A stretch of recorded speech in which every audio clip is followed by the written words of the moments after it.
አቡበከር ናስር በኢትዮጵያ እግር ኳስ ከተመለከትናቸው በጣም አስደናቂ ተጫዋች ኢትዮጵያ ይገኛል። አዲስ ክለብ ፈርሟል። የዛሬ ሰበር መረጃችን አንደኛው ነው።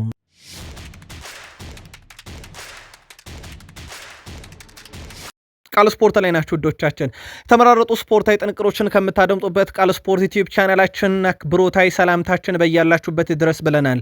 ለዚህም ሰዓት መርጠን ያሰናዳላችሁን ስፖርታዊ ጥንቅሮች በቅደም ተከተል እናጋራችኋለን። አብራችሁን ቆዩ። መግቢያችን ላይ የአቡበከር ናስርን መመለስ ነገርናችሁ። ተጨማሪ መረጃ ይዘናል። በአፍሪካም እንዲሁ በቆይታችን መረጃዎች እናካፍላችኋለን። በታላላቅ የአውሮፓ ክለቦች በዝውውር መስኮቱ በርከት ያሉ እንቅስቃሴዎችን እየሰማ እንገኛለን። ባርሴሎና ይጠቀሳል። በዝውውር መስኮቱ ወቅታዊ እንቅስቃሴ በባርሴሎና በኩል እንነግራቸዋለን። ሰበር መረጃ ይዘናል። በሪያል ማድሪድ በኩል እንግዲህ ራሳቸው እንደ አዲስ ያስተዋወቁትን ሰው ጨምሮ የቡድን ዜናም ይዘናል። በአውሮፓ ዙሪያ ተጨማሪ ዝውውር መስኮቱን መረጃ እናካፍላቸዋለን። በተወዳጁ የእንግሊዝ ፕሪሚየር ሊግ የመረጃ ሰዓታችንን በርከት ያሉ ጥንቅሮችን ይዘናል። በተወዳጁ የእንግሊዝ ፕሪሚየር ሊግ ድርድር ላይ ያሉና ሊጠናቁ ከጫፍ የደረሱ ዝውውሮችን እናነሳለን። በታላቅ ክለቦች ማንቸስተር ሲቲ ድርድር ላይ ነው። ድርድሩን እንነግራችኋለን። እንደ አዲስ ታሪክ ለመጻፍ ተዘጋጅተናል ያለውም ሰው አለ። በነገራችን ላይ ለማሬስካ በርካቶች ሰግተዋል። ለምን እንደሆነ በሲቲ የመረጃ ሰዓት እናካፍላችኋለን። ስለ ሃላንድም አነጋጋሪ መረጃ ይዘናል በቃል ስፖርት ዩቲዩብ ቻናል። ለመሆኑ ቼልሲ በኤንዞ ፈርናንዴዝ ላይ ምን አይነት ውሳኔ ሊወስን ይችላል? በቀሩት ቀናት ልዩ ጥንቅር እናካፍላችኋለን። በቼልሲ ስለሚፈለጉና እንደዚሁም ከቼልሲ ስለሚወጡ ተጫዋቾችም ተጨማሪ መረጃ በቃል ስፖርት ዩቲዩብ ቻናል ተይዟል። ውድ የሊቨርፑል ደጋፊዎች ከኛ ጋር ቆይታ ስታደርጉ ለየት ያለ ጥንቅርም ለእናንተ ይዘናል። በተለይም ወጣቱን አስደናቂውን ተጫዋች የተለየ መረጃ እናካፍላችኋለን። በሊቨርፑል ከቀጣይ ውድድር ዓመት ጀምሮ አንድን ትልቅ ኃላፊነት ማን ሊረከቡ ይችላል እናካፍላችኋለን። የቡድን ዜናም በስፋት ተይዟል። አርሰናል በዝውውር መስኮቱ የክንፍ አጥቂ ለማምጣት በሚደረገው ጥረት ላይ አንድ ለየት ያለ ጥንቅር እናካፍላችኋለን። የቃል ስፖርት ዩቲዩብ ቻናል የአርሰናል ቤተሰቦች እናንተ መልከታችሁን ትነግሩናላችሁ። ለየት ያለ ጥንቅር ይዘናል። በአርሰናል የመረጃ ሰዓታችን ከዝውውር በተጨማሪ በርከት ያሉ የቡድን ዜናዎችንም እንደ ሁልጊዜው በቃል ስፖርት ዩቲዩብ ቻናል ቆይታ ስታደርጉ እናካፍላችኋለን። ማንቸስተር ዩናይትድ ከተጫዋች ወኪል ጋር ንግግር ድርድር ማድረጉን አረጋግጠናል። ስለ የትኛው ተጫዋች እንደሆነ በቃል ስፖርት ዩቲዩብ ቻናል እናካፍላችኋለን። በዩናይትድ 9 ቁጥር አማራጭና ስለ ነባሩ 9 ቁጥር እናነሳለን። ልዩ ጥንቅር ይዘናል። በዩናይትድ ተደርገዋል የተባሉት ውይይትና እጣፈንታቸውን፣ በዩናይትድ ቆይታው ስላልተረጋገጠውም የቡድኑ ወጣት ተጫዋችና የማንቸስተር ዩናይትድን ወቅታዊ ዕለታዊ ጥንቅሮች እናካፍላችኋለን። መረጃዎቹን የማካፍላችሁን የቃል ነኝ። ላይክ እያደረጋችሁን አብራችሁን ቆዩን። በኢትዮጵያ እግር ኳስ ውስጥ በርካቶች ከሚደነቁበትና ከሚያደንቁት አንዱ ነው አቡበከር ናስር። በተለይም በእግር ኳስ ችሎታው በርካቶችን አዝናንቷል። ለመጨረሻ ጊዜ በተጫወተበት በኢትዮጵያ ክለብ ኢትዮጵያ ቡና ብቻ አልነበረም በደጋፊ ደረጃ የሚወደደው፣ በቴክኒካል ብቃቱ በበርካቶች ይወደር ነበረ።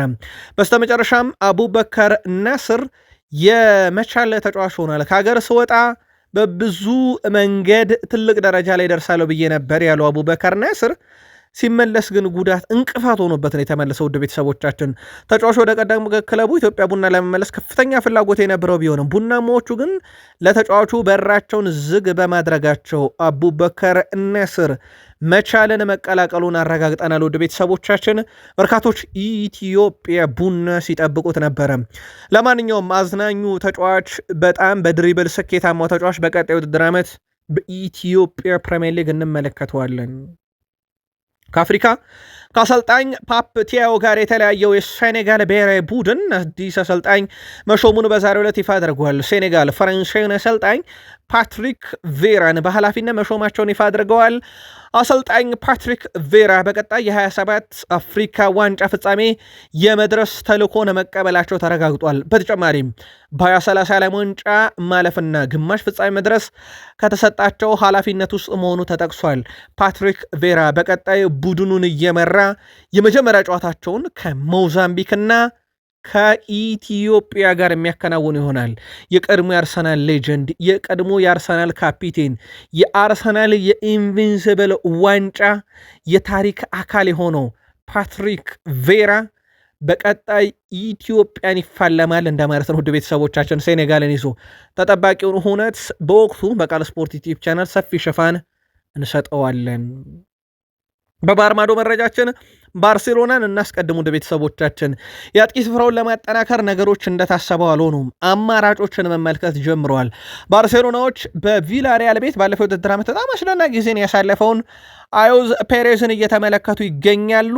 የዩሊያን አልቫሬዝ ነገር በጣም አጠራጣሪ መሆኑን ተከትሎ ሃንሲ ፍሊክ የ32 ዓመቱ ተጫዋች ወደ ቡድኑ እንዲመጣ በአማራጭነት አካተውታል የተባለው ባርሴሎና የአጥቂ ስፍራ ተጫዋችን ለማምጣት ቀጣይ እቅዱ እንደሆነ ይታወቃል። በነገራችን ላይ አዮዝ ፔሬዝ እስከ 2028 የሚያቆይ ኮንትራት በቪላሪያል ቤት አለው። ቪላሪያል 30 ሚሊዮን ዩሮ ከተከፈለኝ ተጫዋቹን ለቃለሁ እያለ ነው።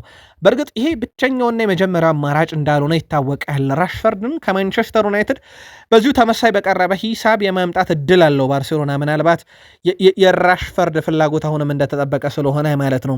ጉዳዩን ተከታትለን ለቃል ስፖርት ዩቲዩብ ቻናል ለባርሴሎና ደጋፊዎች የምናካፍላችሁ ይሆናል። ስፔን አማካኝ ሮድሪ በዛሬው ዕለት የባርሴሎና ተጫዋች የሚያደርገውን ፊርማ በይፋ ኑሯል። የዓለም ሻምፒዮኑ ሮድሪ በባርሴሎና እስከ 2030 የሚያቆየውን የ4 ዓመት ኮንትራት ነው በዛሬው ዕለት የተፈራረመው። ባርሴሎና በቀጣይ የሮድሪን ዝውውር ይፋ ያደርጋል። ይህ ሕክምናውን አጠናቆ ፊርማ ማኖሩን ታማኝ ምንጮች ስላረጋገጡት ነው። ባርሴሎና ተጫዋቹን አጠቃላይ 76.5 ሚሊዮን ዩሮ በሚደርስ የዝውውር ሂሳብ ለማስፈረም ከሲቲ ጋር እንደተስማማ የሚዘነጋ አይደለም። ባሎንዶር ቀድሞ ካነሳ በኋላ በታሪክ ባርሴሎናን የተቀላቀለ ሁለተኛው ሰው ነው ሮድሪ። በነገራችን ላይ ከዚህ ቀደም ይሄን ያደረገው ሁዋን ክራይፍ ነበረ። በ1971 ከአያክስ ጋር ባሎንዶር ካሸነፈ በኋላ በ1973 ከሁለት ዓመት በኋላ ባርሴሎናን ተቀላቀለ። ታሪክ ራሱን የሚደግም ይመስላል። ሮድሪም በይፋ ፊርማውን አኑሯል። ባርሴሎና በሚቀጥሉት 24 ሰዓት ባልሞላ ጊዜ ውስጥ ዝውውሩን ይፋ ያደርጋል ተብሎ ይጠበቃል። እዛው ባርሴሎና ቆይተን በባርሴሎና በኩል ያው በወቅታዊ ሁኔታ ራፊኒያ የቡድኑ አምበል እንደሆነ ይታወቃል። ከዚህ ጋር በተያያዘ ሃንሲ ፍሊክ እንዳስተዋወቁት ራፊኒያ፣ ፔድሪ፣ ኤሪክ ጋርሻ አዲሶቹ የባርሴሎና አምበል ሆነው ተካተዋል እስከ ዝውውር መስኮቱ መዝጊያ ቀን ድረስ። ፍራንኪ ዲዮንግን በተመለከተም ወደ ቤተሰቦቻችን አሁን የቡድኑ አካል አይደለም በጉዳት ምክንያት። እናም እሳቸው በቀጣይ በቋሚነት አምበል የማድረግ ሂደቱን በድምፅ ምርጫ ያደርገዋለሁ ብሏል። አሁን ባለው ሂደት ግን የዝውውር መስኮቱ እስኪዘጋ ድረስ በይፋ አምበል ሆኖ የተመረጠው አንደኛ ራፊኒያ፣ ሁለተኛ ፍራንኪ ዲዮንግ፣ ሶስተኛ ፔድሪ፣ አራተኛ ጋቪ፣ አምስተኛ ኤሪክ ጋርሻ ሆነዋል። ከዚህ ጋር በተያያዘ ግን የዝውውር መስኮቱ ከተዘጋ በኋላ አዲስ ነገር ይኖራል ማለት ምናልባት ራፊኒያ ቢለቅ የሚል ሊሆን ይችላል። እስካሁን ባለው ሂደት ግን ራፊኒያ ላለመልቀቅ እንደወሰነ ይታወቃል። ባርሴሎና እሳቸው የዝውውር መስኮቱ እስኪዘጋ ድረስ ብለዋል። ከዛስ በኋላ የሚለውን ሲዘጋ ተከታትለን እናደርሳቸዋለን። ምናልባት ባርሴሎና ይደርሳል ተብሎ ሲጠበቅ ስለነበረ በዚሁ የዩሊያን አልቫሬዝን ጉዳይ እናንሳ። ዲየጎ ሲሞኔ አሁን ከጥቂት ደቂቃዎች በፊት ጋዜጣዊ መግለጫ እየሰጡ ነበር። ወደ ቃል ስፖርት ዩቲዩብ ቻናል ቤተሰቦቻችን እሳቸው በዚህ ጋዜጣዊ መግለጫቸው ላይ ዩሊያን አልቫሬዝ በቡድኑ እንደሚቆይ አረጋግጠዋል። እሳቸው እንዳረጋገጡት ከሆነ የቡድኑ ውሳኔ አርጀንቲናን ተጫዋች ከኛ ጋር ማቆየት ነው ብለዋል። የሁሉም አይን በአትሌቲኮ ማድሪዱ ተጫዋች ላይ ነው። ነገር ግን የአትሌቲኮ ማድሪድ ደጋፊዎች ዩሊያን አልቫሬዝን እንኳን ደህና መጣ ለማለት ዝግጁ ናቸው ብለዋል። እሳቸው እንደተናገሩት ከሆነ ግን በዩሊያን አልቫሬዝ በኩል ወደ ባርሴሎና እንደማያቀናና በላሊጋ የመክፈቻ ጨዋታ ለአትሌቲኮ ማድሪድ እንደማይጫወት ግን ነግረዋል። እሳቸው ይህን ያሉት ግን ወይም በጋዜጣዊ መግለጫቸው ዩሊያን አልቫሬዝ ለላሊጋ የመጀመሪያ ጨዋታችን የማይደርሰው ብቁ ስላልሆነ ብቻ ነው። በሚቀጥሉት 4 ቀን ግን ራሱን አዘጋጅቶ ለላሊጋ የሁለተኛ ጨዋታ ለአትሌቲኮ ማድሪድ ይጫወታል ሲሉ ተደምጠዋል። ማድሪድ ደረስን። ፖርቱጋል አሰልጣኝ ሆዜ ሞሪኒሆ በዛሬው ዕለት በሪያል ማድሪድ በይፋዊ ስነስርዓት ተዋውቀዋል። አስቀድሞ ስራ መጀመራቸው ይታወቃል፣ ግን ይፋዊ የማስተዋወቅ ስነስርዓት ተካሂዷል። አሰልጣኝ ጆዜ ሞሪኒሆ እኔ ማድሪዲስታ ነኝ፣ ከዚህ ከለቀኩም ጀምሮ ነበርኩኝ ሲሉ ተደምጠዋል። እዚህ ያለሁት ለሪያል ማድሪድ ለመስራት ነው ያሉት ጆዜ ሞሪኒሆ ሁሉም ያንን እንዲያደርግ እፈልጋለሁ ብለዋል። አክሎም ሪያል ማድሪድን እወዳለሁ፣ ከእናንተ አንዱ ነኝ ሲሉ ተደምጠዋል። ሪያል ማድሪድ ቤቴ ነው፣ ወደ ቤቴ ነው የተመለስኩት። በርካታ ውብ ነገሮችን በዚህ ክለብ አሳልፌያለሁ። አሁን ከዛ የተሻለ ውብ ጊዜ ለማሳለፍ ማድሪድ ደርሻለሁ ሲሉ ተደምጠዋል። እሳቸው ሌላ በጣም የተደነቁበት ነገር ደግሞ በዝውውር መስኮቱ ላይ እንደ ካርሎስ ኤስፔን ያለ ተጫዋች ማምጣታቸው ነው። ካርሎስ ኤስፔ በቡድን ውስጥ ከተጠበቀው በላይ ነው ያሉት እሳቸው ከተጫዋቹ ትልቅ ነገር ጠብቃለሁ ብሏል። 9 ቁጥራቸው ቀጣይ ውድድር ዓመት እሱ እንደሚሆን ይጠበቃል። ስፔን ውስጥ በጣም አነጋጋሪ መረጃ እናካፍላችሁ። የሴልታ ቪጎ አሰልጣኝ ክላውዲዮ ጊራልዴዝ 107 የላሊጋ ጨዋታን እስካሁን ቡድኑን መርተዋል። ሴልታ ቪጎን በ107ቱም ጨዋታ 107 የተለያየ የጨዋታ ስታይል ተጠቅመዋል። የተጫዋችን ምርጫ አሰባጥረው ተጠቅመዋል። አንድም አሰላለፍ አልደገሙም። በጣም አነጋጋሪው ሆኗል በስፔን ላሊጋ ላይ። ሌላው ከዙር ጋር በተያዘ ውድ ቤተሰቦቻችን ሩበን አሞሪ ዩናይትድ ሲደርሱ ያደረጓቸው ስንብቶች ይታወቃሉ። ኤስ ሚላንም አሁን ሲደርሱ ያደረጓቸው ስንብቶች ይታወቃሉ። የበርካታ ቁልፍ ተጫዋቾችን ስንብት እያሰሙ ይገኛሉ። ወይም በዝርዝሬ ውስጥ የላቸውም እያሉ ነው። አንዱ ክሪስቶፈር ንኩንኩ ነው። አርቢ ላይፕዚግ ክሪስቶፈር ንኩንኩን በውሰት ለማስፈረም ለተጫዋቹ ጥያቄ ማቅረቡ ይፋ ተደርጓል። ወይም ለወኪሉ ጥያቄ አቅርበዋል። በኤስ ሚላን በኩል ግን ተጫዋቹን እንዲለቅና ክለብ እንዲያፈላልግ ፍቃድ እንደተሰጠው የሚዘነጋ አይደለም። ዩቬንቱስ በይፋ ግብ ጠባቂ ያስፈርመዋል። የጣሊያን ሴሪያው ክለብ ዩቬንቱስ የቶትናሙን ግብ ጠባቂ ቪካዮሪን ማስፈረማቸውን ይፋ አድርገዋል።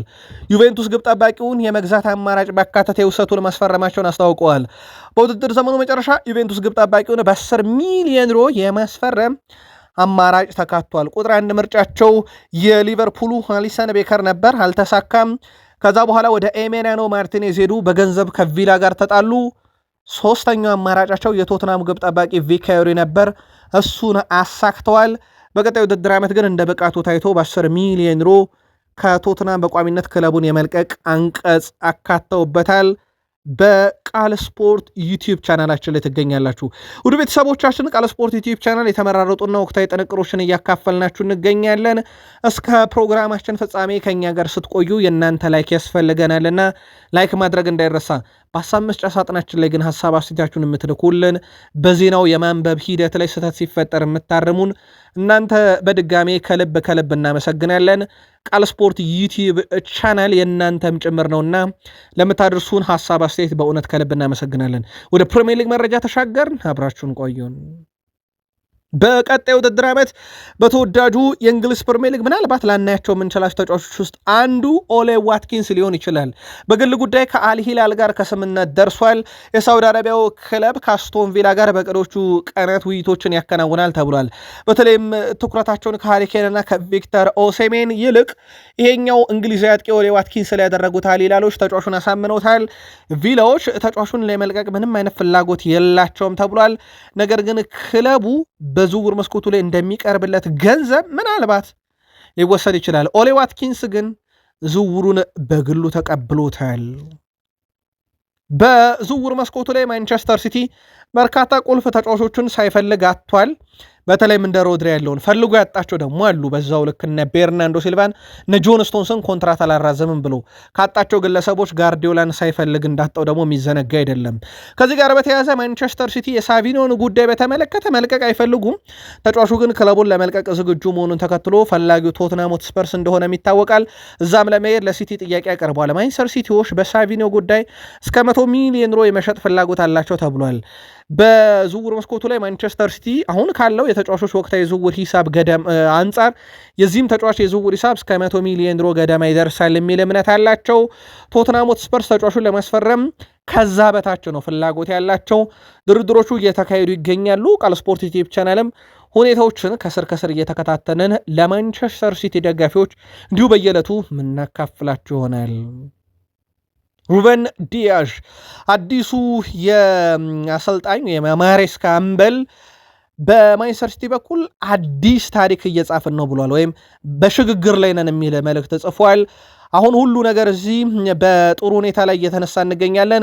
ክለቡ ሽግግር ላይ ይገኛል። አዲስ ታሪክ ለመጻፍ ስራዎችን እየሰራን ነው። በአዲስ አሰልጣኝ ስር እንገኛለን። ከአዲሱ አሰልጣኝ ጋርም ስራ ጀምረናል። በእርግጠኝነት ከአዲሱ አሰልጣኝ ጋር ወይም ነው ከሽግግሩ ጋር ጥሩ ጊዜ እንደሚኖር እርግጠኛ ነኝ ብሏል። ነገር ግን አለ ጠንክረን መስራት ይጠበቅብናል። ሁሉም ነገር ለእኛ አሁን ፈታኝ ናቸው እያለ ይገኛል። ከሰሞኑ የማንቸስተር ሲቲ ነገር በርካቶችን አስግቷል። ጥቂት የማይባሉ የሲቲ ደጋፊዎች ግን አንድ ጨዋታ ሁሉንም ነገር አይናገርም፣ በአርሰናል የደረሰብን ሽንፈት የሲቲ ደካማ ዓመት ብሎ ለመናገር ጊዜው ገና ነው የሚል መልእክቶችን ሲያጋሩ ነበር። በነገራችን ላይ በማንቸስተር ሲቲ የእግር ኳስ ታሪክ ውስጥ በ120 ዓመት በማሬስካ ስር ሲቲ የደረሰበት ሽንፈት አዲስ አሰልጣኝ በሲቲ ቤት የመጀመሪያው ከባዱ ሽንፈት ሆኖ ተመዝግቧል። በነጥብ ጨዋታ ወይም በመደበኛ ጨዋታ ፍጻሜ ጨዋታ ስለነበረ 3-0 የተሸነፉት። በእንዲህ አይነት ጨዋታ ሽንፈት የደረሰበት በታሪክ የመጀመሪያው የማንቸስተር ሲቲ አሰልጣኝ ነው በ120 ዓመታት ውስጥ። በማንቸስተር ሲቲ በኩል ቀጣይ ዓመት ሃላንድ ይጠበቃል። በነገራችን ላይ ሃላንድ በጣም አስገራሚ ቁጥር አለው። ሃላንድ የተጫወተው ጥቂት ዓመታትን ነው፣ በፕሪሚየር ሊጉ 4 ዓመትን ነው። በነገራችን ላይ 5 ተጫዋቾች ናቸው በእንግሊዝ ፕሪሚየር ሊግ 3ና ከዛ በላይ የወርቅ ጫማ የወሰዱት። ቴሪ ሆነሪ 4 ጊዜ፣ ሳላህ 4 ጊዜ ወስዷል። ከዛ በኋላ አለን ሽረርና ሃሪኬን 3 ወስደዋል። ሃላንድ 3 ደርሷል በ4 ዓመት ውስጥ። ስለዚህ ቀጣይ ሃላንድ 1 ዓመት ካደረገ በ5 ዓመት ውስጥ ያንን የሚያሳካ ይሆናል። ታሪካዊ ተጫዋች መሆን የሚችልበት እድል አለ። ከዚህ ጋር በተያያዘ በነገራችን ላይ ኦፕታ ቀጣይ ውድድር ዓመት የፕሪሚየር ሊጉ የወርቅ ጫማ ለመውሰድ ሃላንድን 55% ሰጥቷል። ከዛ በኋላ ኢሳክን 10%፣ ኢገር ቲያጎን 7%፣ ዦዋ ፔድሮን ከቼልሲ 6% ነው የሰጠው።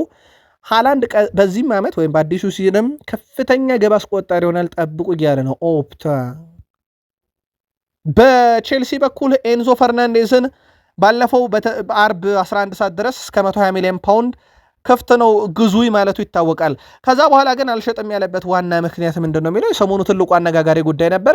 ሲቲ ግን በተጫዋቹ ላይ ያለን ፍላጎት ቀጥሏል ማለታቸው ይታወቃል። ወይም ተጫዋቹን በዝርዝራቸው ውስጥ ይዘው ቀጥሏል። ምንም እንኳን ቼልሲ አይደለም በዚህ ክረምት ከዚህ በኋላ በጥርም አልሸጠውም ቢል፣ ነገር ግን በቼልሲ በኩል ጉዳዩ ከፋይናንስም ጋር ይገናኛል ተብሏል።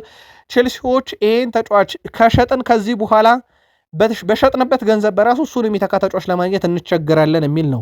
እናም ክለቡን በአዲስ አሰልጣኝ ስር ለማጠናከር በቂ ጊዜ አይኖረንም፣ በቡድኑ ውስጥ አዲስ የሚመጣውን ተጫዋች ለማስለመድ ጊዜ ይፈጅብናል በሚል ነው። እናም በቼልሲ በኩል ተጫዋቹ በትልቅ ደረጃ የሚጠቀስና በአውሮፓ ውስጥም በጣም ውድ ከሚባሉ ተጫዋቾች አንዱ ነው ብለው የሚያምኑት ቼልሲያውያን ለመደራደርም አቅም ይጨምራልናል ብለውም ያስባሉ። የቀን ገደቡን ማስቀመጣቸው በቼልሲ በኩል የፔድሮ ኔቶ ጉዳይ እልባት አላገኘም። የመልቀቅ ዕድሉ በጣም እየሰፋ መጥቷል። በነገራችን ላይ አልሂላሎች ፍላጎት ካሳዩ በኋላ ሲቲና አርሰናልም እዚህ ዝርዝር ውስጥ እንዳሉ አይረሳም። ከዚህ ጋር በተያያዘ ቼልሲ ከ100 ሚሊዮን ዩሮ በላይ ተጫዋች ያወጣል ካለ በኋላ እስካሁን ይፋ ጥያቄ ያቀረበ አንድም ክለብ የለም፣ ግን የመልቀቅ ዕድሉ በጣም ሰፍቷል። ከዛ ውጪ በቼልሲ በኩል በግብ ጠባቂ ቦታ ላይ በቀጣይ ውድድር ዓመት ሮበርት ሳንቼዝ ቁጥር 1 ሆኖ ይቀጥላል። የቃል ስፖርት ዩቲዩብ ቻናል የሊቨርፑል ቤተሰቦቻችን ከዚህ ጋር በተያያዘ ቼልሲ ግብ ጠባቂ ቢያመጣ ጥንቅቅ ያለ ቡድን ሊሆን ይችላል የሚል የግል መልከታ ሲያጋሩ ነበረ። ፖል ስኮልስም ለዚህ የቀረበ ሀሳብ ያጋራል። የቀድሞ ዩናይትድ ሌጀንድ ፖል ስኮልስ ቼልሲዎች አሁን ላይ እንደ ኤሜሊያኖ ማርቲኔዝ ያለ ልምድ ያለው ግብ ጠባቂ ያስፈልጋቸዋል፣ ጥሩ አማራጭ ይሆናል፣ ከቪላ ሊለቅ ስለሚችል እሱን ቢወስዱ የሚል የግል መልከታ አጋርቷልና የቃል ስፖርት ዩቲዩብ ቻናል የቼልሲ ቤተሰቦች የእናንተን መልከታ በግብ ጠባቂ ዙሪያ ልታጋሩን ትችላላችሁ። አንድም የፕሪሚየር ሊግ ተጫዋች ከ500 በላይ ደቂቃዎችን የተጫወተ በአማካይ በ90 ደቂቃ 4.9 ስኬታማ ድሪብሎችን ወይም በ90 ደቂቃ 4.9 ጊዜ ወይም ደግሞ 5 ጊዜ በጨዋታ ስኬታማ ድሪብል ያደረገ የለም ከሪዮ ንጉማ በስተቀር። ይህ የውስኮር ቁጥራዊ መረጃ ቲኤንቲ ስፖርትም ያረጋገጠውና የተረጋገጠ ቁጥር ነው። ይሄ በጣም ቀላል የሚባል ነገር አይደለም። ውድ ቤተሰቦቻችን ምን ያህል ስኬታማ ተጫዋች እንደሆነ ማሳያ ነው። ሪዮ ንጉማ በዚህ ውድድር ዓመት ግን ምናልባት ሊቨርፑል የብራድሌይ ባርኮላን ዝውውር ከጨረሰ ግን በሳላ ቦታ ላይ ሊያጫውቱት ይችላሉ እየተባለ ነው። በቀኝ ክንፍ አጥቂነት ማለት ነው። አሁን የሚጫወተው በግራ ክንፍ አጥቂነት ነው። ይህንን ስኬታማ ድሪብል ሲያስመዘገብ ወይም ተጫዋቾችን አታሎ ያለፈው ማለት ነው። ሪዮ ንጉማ 18 ዓመት ሲሞላው የ5 ዓመት ኮንትራት የማስፈረም እቅድ ያለው ሊቨርፑል በዚህ ወር መጨረሻም ኮንትራቱን ያራዝማል ተብሎ ይጠበቃል። የሪዮ ንጉማ ብቃት ግን ቀለል ተደርጎ የሚነገር አይደለም። ከሁስኮርድ ቁጥራዊ መረጃም እንደታዘብ ነው። ሳላህን ያጣው ሊቨርፑል ተተኪውን ማምጣት እንዳለ ሆኖ በቀጣይ ቁጥር 1 ፍጹም ቅጣት ምት መቺስ ማን ይሆናል በሚለው ጉዳይ ላይ እስካሁን አሰልጣኝ አንዶኒ ኢራኦላ ይፋ አላደረጉም። ከዚህ ጋር በተያያዘ ግን ፉት ሞፕ ተጫዋቾቹ ካላቸው ታሪክ አንጻር ፍጹም ቅጣት ምትን ለመምታት አሁን ላይ በጣም የተሻለ ሬቲንግ ያለው ውድ ቤተሰቦቻችን ማካሊስተር ነው። በሬቲንግ ደረጃ ከ12 11ን አስቆጥሯል። ከዛ በኋላ ትልቅ ሬቲንግ ያላቸው ሴቦዥ ላይ እና እንደዚሁም ኮዲ ጋክፖ ናቸው። 90% የተሰጣቸውን ፍጹም ቅጣት ምት አስቆጥሯል። ኢሳክ 76% ነው ያስቆጠረው። እና ኮንቨርሽን ሬታቸውን ካየን በጣም የተሻለው ከፉት ሞብ ላይ ወሰርነው ነው የአሌክሲስ ማካሊስተር በጣም የተሻለ ነው።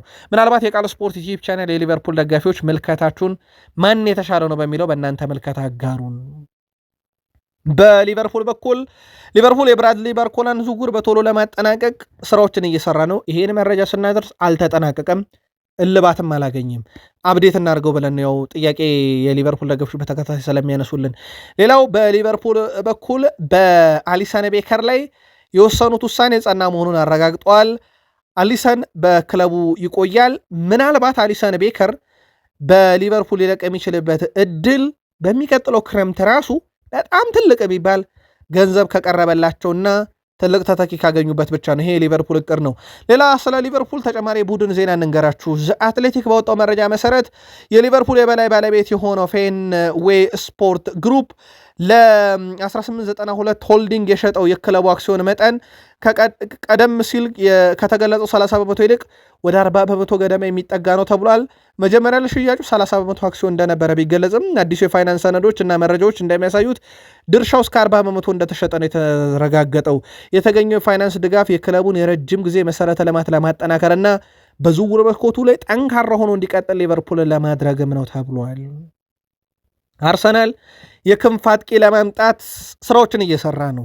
እንዳትረሱ የአርሰናል ደጋፊዎች ሞርጋን ሮጀርስ በክንፍ አጥቂነት በተለይም የግራ ክንፍ አጥቂ ሆኖ ሊመጣ ረጅም ስራ የተሰራበት አርሰናል በዝውውር ሂሳብ ብቻ ተጣልቶ የቀረ ዝውውር እንደሆነ ይታወቃል። በተለይም በዚህ ክረምት ዩናይትድ እና አርሰናል ከዝውውር ጋር በተያያዘ እየተከተሉ ያሉት የገንዘብ ተወዷል ፖሊሲ ሁለቱም ክለቦች ላይ በስፋት የሚታይ ነው። ሌሎቹ ሲያስፈርሙ አይተናል። ራሱ ሞርጋን ሮጀርስን አርሰናል እምቢ ሲል ቼልሲ 117 ሚሊዮን ፓውንድ ከፍሎ ገዝቶታል። አሁንም አርሰናል ኬነን ያልዲዝን ቢፈልግም የዩቬንቱስ አንሸጠውም ሂደትን ሊያስቀር የሚችለውን ትልቅ ሂሳብ ሊከፍል አይችልም እያለ ነው አትሌቲክ። ነገር ግን አርሰናሎች እስከ ዝውውሩ መዝጊያ ቀን ድረስ የኬነን ያልዲዝን ሁኔታ እንደሚከታተሉና ተጫዋቹን ለማግኘት የሚያስችሉ አማራጮችን ሁሉ የማየት እቅድ አላቸው። በተለይም የተጋነነውን ገንዘብ ተጫዋች በመጨመርም የማካካስ ፍላጎት አላቸው። በአርሰናል በኩል መረጃው የዚ አትሌቲክም ነው። ፔድሮ ኔቶ ሌላው በአርሰናል የተያዘ እቅድ እንደሆነ ይታወቃል። ምናልባት ማርቲኔሊን ነው የሚተካውና ማርቲኔሊን በፔድሮ ኔቶ መተካት በበርካታ የአርሰናል ደጋፊዎች ዘንድ በተለይም በቃል ስፖርት ዩቲዩብ ቻናል ቤተሰቦቻችን የተወደደው ተተኪ አይደለም። በዝውውር ሂሳቡ ላይ ቼልሲዎች ትልቅ ገንዘብ ያወጣልናል ብለው የሚጠብቁት ተጫዋች እንደሆነ ይፋ ካደረጉ በኋላ አርሰናል ቢቀዛቀዝም ነገር ግን በዝርዝር ውስጥ ተይዟል። ምናልባት ስለሱ ያገኘነው አንድ መረጃ ባለፉት 6 የፕሪሚየር ሊግ ሲዝኖች ጋብሪኤል ማጋሌሽም 20 ጎል አለው፣ ፔድሮ ኔቶም 20 ጎል አለው እና ቢመጣ ይህ ተጫዋች ምን አይነት መፍትሄ ይሆናል የሚለው ትልቁ ጥያቄ ነው። ግን የአርሰናል ደጋፊዎች እምብዛም ያልወደዱት አርሰናልም ብዙ እየተንቀሳቀሰበት ያልሆነ አማራጭ ነው። ዲየጎ ሲሞኔ በአትሌቲኮ ማድሪድ ዩሊያን አልቫሬዝ ይቀጥላል ማለታቸውን ተከትሎ ባርሴሎና እንኳን እንደ አዮስ ፔሬዝ ያለን ተጫዋች ከቪላሪያል መከታተል ጀምሯል። አርሰናልም ይህን ተጫዋች ለማግኘት የሚያደርገው ጥረት አሁን በጣም አዳጋች ይሆንበታል ማለት ነው። አርሰናል ሲጠብቀው የነበረው አንዱ ተጫዋቹ ከአትሌቲኮ ይለቃል፣ ከዛ በዘለለ ወደ ባርሴሎና ስለማያቀና ከአትሌቲኮ ከወጣ በኋላ እኛ እናሳምነዋለን የሚል ነበረ። አሁን ባለው ሂደት ግን ዩሊያን አልቫሬዝ በዛው እንደሚቀጥል አረጋግጠው በዚህ ሳምንት በሚደረገው የመክፈቻ ጨዋታ ላይ የማይገኘው ዝግጁ ስላልሆነ እንጂ በሚቀጥሉት 4 ቀናት ዝግጅት አድርጎ በአትሌቲኮ ማድሪድ ሁለተኛ ሳምንት ጨዋታ ላይ ይገኛል ብለዋልና የዩሊያን አልቫሬዝም ወደ አርሰናል የመምጣት ነገር አሁን አጣብቂኝ ውስጥ ገብቷል። ስለዚህ አርሰናል እንደ ቀድሞም እንደተዘገበው በቀጣይ ውድድር ዓመት በቪክተር ዮኬሬሽ በ9 ቁጥሩና በ10ኛ 9 ቁጥሩ አጥቂ ከሃቨርዝ የመቀጠል ዕድላቸው በጣም እየሰፋ መጥቷል። ሌዊስ ስኬሊ በግሌ ዝግጁ ነኝ አዲሱን ሲዝን ለመጀመር፣ አስደናቂ ቡድን ያለን፣ ሁላችንም አንድ አይነት ግብ አለን፣ እሱም አርሰናል በድጋሚ ፕሪሚየር ሊጉ ሻምፒዮን መሆን እንዲሆን ማድረግና በቀጣይ ውድድር ዓመት የአውሮፓ ሻምፒዮንስ ሊግ ፍጻሜን ሳይሆን የፍጻሜ ተፋላሚ ብቻ ሳይሆን ዋንጫውን ማንሳት ሲል ተደምጧል። ከዚህ ጋር በተያያዘ ግን ሌዊስ ስኬሊ በዚህ ክረምት የመልቀቅ ዕድሉ አሁን እየቀነሰ ከመጣ በኋላ በርካታ የቀድሞ ዩናይትድ ሌጀንዶች ግን ዝውውሩን ለመፈጸም ዩናይትድ መጣር አለበት እያሉ ነው። አንደኛው ዋይኔ ማርክ ሩኒ ነው። ሌዊስ ስኬሊ በአርሰናል የግራ ክንፍ ተከላካይ ተመላላሽ ተጫዋች ብቻ አይደለም፣ ወይም የክንፍ ተከላካይ ብቻ አይደለም፣ እንደ አማካይ ሆኖ መጫወት ይችላል እና እንዲህ አይነት ሁለገብ ተጫዋቾችን ማግኘት ትልቅ እድለኝነት ነው። ዩናይትድ ነገሮችን በደንብ መሞከር አለበት። በተለይም ትልቅ ገንዘብ ካቀረበ ዩናይትድ እና ተጫዋቹን ካሳመነ ሊያገኝ ስለሚችል ዩናይትድ ከዚህ ዝውውር ሸብረክ ማለት የለበትም እያለ ነው ዋይኒ ማርክ ሩኒ። በማንቸስተር ዩናይትድ በኩል ውድ ቤተሰቦቻችን ማንቸስተር ዩናይትድ የተከላካይ ክፍሉን ለማጠናከር አማራጮችን እያየ ነው። ኤድሞንድ ታብሶባን ወኪሉን ማነጋገሩን ውድ ቤተሰቦቻችን ሰበር መረጃዎች አረጋግጧል። በተለይም የጀርመኑ ተነባቢ ጋዜጣ ቢልድ ዛሬ በሰበር ይዞት የወጣው ነው። ቶትናምና ኒካስል አስቀድሞ የተጫዋቹ ፈላጊ እንደነበሩ የሚዘነጋ አይደለም። ባየር ሌቨርፑሰን ቤት ይገኛል። ባየር ሌቨርፑሰን ለኤድሞንድ ታብሶባ 50 ሚሊዮን ዩሮ የዝውውር ሂሳብ ለጥፎበታል።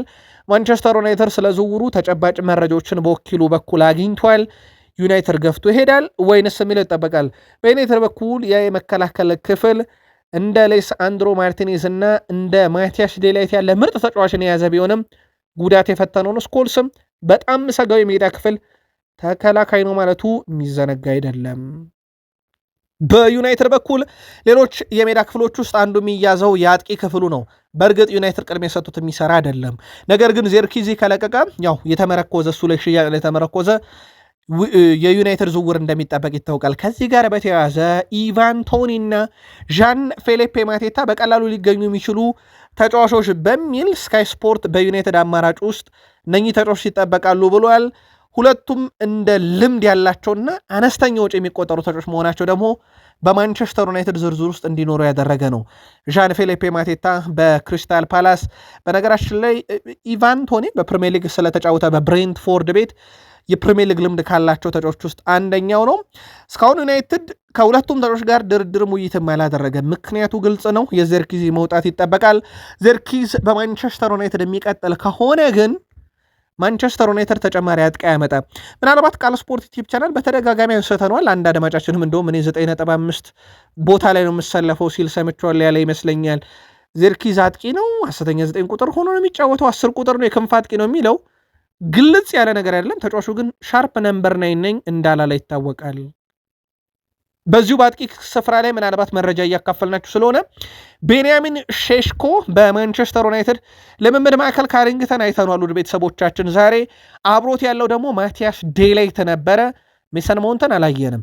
ቤንያሚን ሼሽኮ ግን ወደ ልምምድ ተመልሷል። ስለዚህ ቅዳሜ ምሳ ሰዓት በሚደረገው የፕሪሚየር ሊግ የመክፈቻ ጨዋታ ላይ ዩናይትድ ከሲቲ ጋር ሲደረግ ማለት ነው ቤንያሚን ሼሽኮ የአጥቂ ቦታውን ሊይዝ ይችላል። ምናልባት ያው ከተቀየረ ወንበር ሊጀምር ይችላል። በብሪያን ቦሙ ይጀምራሉ ተብሎ ስለሚታሰብ ቤንያሚን ሼሽኮ ባለፈው ውድድር ዘመን በፕሪሚየር ሊጉ በአማካይ በየ149 ደቂቃው አንድ ጎል ያስቆጥራል። 17 ጨዋታ ብቻ ነው በቋሚነት ጀመረው። ይሄ በጣም አስደናቂ የሚባል ቁጥር እንደሆነ የሚዘነጋ አይደለም። የዩናይትድ ደጋፊዎች አንድ የሚፈልጉት ነገር አለ። ክለቡ በዝውውር መስኮቱ ላይ በቀሩት ቀናት በስፋት እንዲሳተፍ። የማንቸስተር ዩናይትድ አሰልጣኝ ማይክል ካሪክ ከሰሞኑ በተደጋጋሚ ለውይይት ተቀምጦ እንደነበረ ተረጋግጧል። በዚህ ውይይት ላይም እንግሊዛዊ አሰልጣኝ በዝውውር መስኮቱ ላይ ተጨማሪ ተጫዋቾች ወደ ቡድኑ እንዲመጡላቸው ለቦርዱ አሳውቋል። ሆኖም የኤኖስ ሰዎች ለአሰልጣኙ ጥያቄ ምን አይነት ምላሽ ሰጡ የሚለው ይፋ ባይደረግም በርከት ያሉ የማንቸስተር ዩናይትድ የመረጃ ምንጮች ግን በዝውውር መስኮቱ ላይ አዲስ ተጫዋች የማስፈረም እድል እንደ ሁኔታ የተመረኮዘ ሊሆን ይችላል እያሉ ይገኛሉ። ከዚህ ጋር በተያያዘ ውድ ቤተሰቦቻችን በስፖርት ተንታኝነት ከምናውቃቸው ውስጥ ጄሚ ኦሃራ በዚህ የዝውውር መስኮት እያደረገ ባለው እንቅስቃሴ በማንቸስተር ዩናይትድ በኩል ድጋፉ በጣም ዝቅተኛ ነው ብሏል። ማንቸስተር ዩናይትድ ሰዎች ሩበን አሞሪን በደገፉበት ግማሽ ያክል እንኳን ካሪክን እየደገፉት አይደለምና ለሚመጣ ውጤት ካሪክ ብቻውን ተጠያቂ አይሆንም። ምንም ጥያቄ የለውም። ቡድኑን እናጠናክራለን ባሉበት መንገድ እያጠናከሩለት አይደለም የሚለው ጄሚ ኦሮሃ እኔ እንደማስበው ክለቡ ካሪክን በበቂ ሁኔታ አልደገፈውም ብሏል። ምናልባት እድሉ ሊኖራቸው ይችል ነበር፣ ነገር ግን በዚህ ዝውውር መስኮት ካሪክን የደገፉበት መንገድ ዝቅተኛም ብሎታል። ድጋፍ የሚደረግበትን መንገድ እንዳልወደደው ገልጿል። የቃል ስፖርት ዩቲዩብ ቻናል የዩናይትድ ቤተሰቦች እናንተ ላኩልን። የ15 ዓመቱ ጄጄ ጋብርኤል ይህ ተጫዋች በቀጣይ ውድድር ዓመት ምናልባት ካሪክን ቀጣይ ታጫውተዋለህ ተብሎ በዩናይትድ ሰዎችም ጫና ሊደረግበት የሚችል ነው። ተጫዋቹ ብቃት አለው፣ ምንም ጥርጥር የለውም። ግን አዲስ ፈራሚ ከመምጣት እንዲህ አይነት ተጫዋቾችን መጠቀም ለማንቸስተር ዩናይትድ አሰልጣኝ ካሪክ በቦርዱ በኩል የሚቀርብ ምክረ ሀሳብ ሊሆን ይችላል እያለ ነው አሌክስ ክሩክ። ከዚህ ጋር በተያያዘ 15 ዓመቱ ባለተሰጥኦ ተጫዋችን ላይ መውሰድ በርካታ ክለቦች ፍላጎት ቢኖራቸውም ዩናይትድ ግን ተጫዋቹን እንደማይለቅ ይፋ አድርጓል። ሌላው በማንቸስተር ዩናይትድ ሲጠበቅ የነበረው የብሩኖ ጉዳይ ነው። ፋብሪዚዮ ሮማኖ የመቆየት እድሉን አትጠራጠሩ እያለ ነው። ትልቁ ጥያቄ በማንቸስተር ዩናይትድ ምን ያህል ሳምንታዊ ደሞዝ እየተከፈለው ለስንት ዓመት ኮንትራቱን ይፈርማል የሚለው ካልሆነ በስተቀር ዩናይትዶች በዚህ ክረምት ብሩኖን አይለቁትም። ድርድሩም በጥሩ ሁኔታ እየሄደ ይገኛል ሲል ተደምጧል። ከዛ ውጪ በማንቸስተር ዩናይትድ ቤት ውስጥ ካሪክን አይደግፉትም በሚለው ሂደት ላይ አንድ የሚያጠናክር መረጃ እንገራችሁ። ማንቸስተር ዩናይትድ አሁን ላይ ያወጣው ገንዘብ ባለፉት 11 ዓመታት ውስጥ በጣም ዝቅተኛው የዝውውር መስኮት ነው። በእርግጥ ዩናይትድ ማንን አመጣ የሚለው ራሱ የዩናይትድ ደጋፊ ቢጠየቅ 4 ተጫዋች እንደመጣ ያውቃል። ዩናይትድ ደጋፊ ግን ለዋናው ቡድን የመጡት እነማን እንደሆኑ ይታወቃሉ። ዩሊያን ቲምበር እና አንድሬ ሳንቶስ ናቸው። ከዛ ውጭ ዩናይትድ የቶምሰን ዝውውር ለዩናይትድ ወደፊት እንጂ አሁን ላይ በታዳጊ ደረጃ የሚገኝ ተጫዋች በዋናው ቡድን ውስጥ እንደ ትልቅ ተጫዋች ሊቆጠር አይችልም። በዚህ ክረምት ነው የመጣው። ግብ ጠባቂውም ቢሆን ቁጥር 1 አይደለም። በ11 ዓመት ውስጥ ግን ዩናይትድ በጣም ዝቅተኛውን የዝውውር ሂሳብ ያወጣበት ክረምት ነው። በእርግጥ ካሪክ አንድ የሚጠበቅባቸው ነገር ቡድኑን አምና ያንን ቡድን ይዘው ስኬታማ ነበሩ የሚለው ነው። ማንቸስተር ዩናይትድን ይዘው እሳቸው 17 ጨዋታ መርተዋል፣ 39 ነጥብ ሰብስበዋል። ያ ማለት ውድ ቤተሰቦቻችን ከሻምፒዮኑ አርሰናል ራሱ በ3 ነጥብ ይልቃሉ። እናም ማይክል ካሪክ ከተሾሙበት ቀን ጀምሮ እንደ ዩናይትድ ነጥብ የሰበሰበ የለም፣ ሻምፒዮኑ አርሰናልንም ጨምሮ ማለት ነው። ምናልባት ያ ኳሊቲያቸው ግን ለወጥ አመቱን ሙሉ በወጥነት እንዲቀጥል የሚያስችልና እንዲህ ነው ተብሎ የምትተማመኑበት ነው ወይ? የዩናይትድ ደጋፊዎች አጋሩን። ጥቂት ቆይተን ግን ተጨማሪ መረጃ ይዘን እንመጣለን። ሰናይ ጊዜ